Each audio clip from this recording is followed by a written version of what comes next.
Quand on choisit une collection pour vous, c'est d'abord l'œil qui choisit. Alors pas vraiment notre œil, mais on se met, quand on est chez un fournisseur, on se met dans la peau de quelqu'un, en tant qu'acheteuse, on se met dans la peau de quelqu'un qui aime cette collection. Et donc on regarde les détails, les couleurs, les fermetures et tout, et puis finalement surtout la forme. Parce que oui, il y a plein de formes différentes et c'est ça qui donne le confort et qui fait que cette chaussure vous va bien ou pas.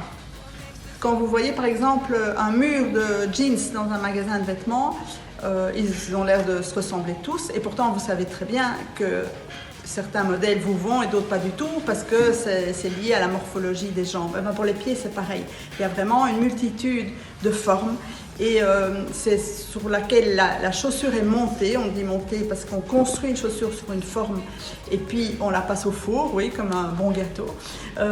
Et donc c'est ça qui va faire la différence et chaque pays a un peu ses préférences de forme. Les Allemands par exemple donnent des formes plus généreuses et donc ça veut dire qu'on a plus de place pour les pieds. Les Français et les Italiens ont des formes plus étroites. Donc si vous avez l'impression, vous, d'avoir un pied difficile, c'est pas du tout le cas. C'est juste qu'il faut trouver la forme qui vous convient. Et donc n'hésitez jamais dans nos magasins de demander un conseil parce que nos vendeurs et vendeuses connaissent bien les chaussons de toutes les marques et des modèles et donc peuvent vous conseiller directement et vous n'avez plus qu'à choisir votre style. La forme d'office vous ira déjà bien. Donc vraiment, ruez-vous sur eux pour demander un conseil et, parce que ça vaut la peine, vous aurez quelque chose qui vous va bien. Alors, un petit jeu d'observation, vous pouvez déjà regarder vos pieds.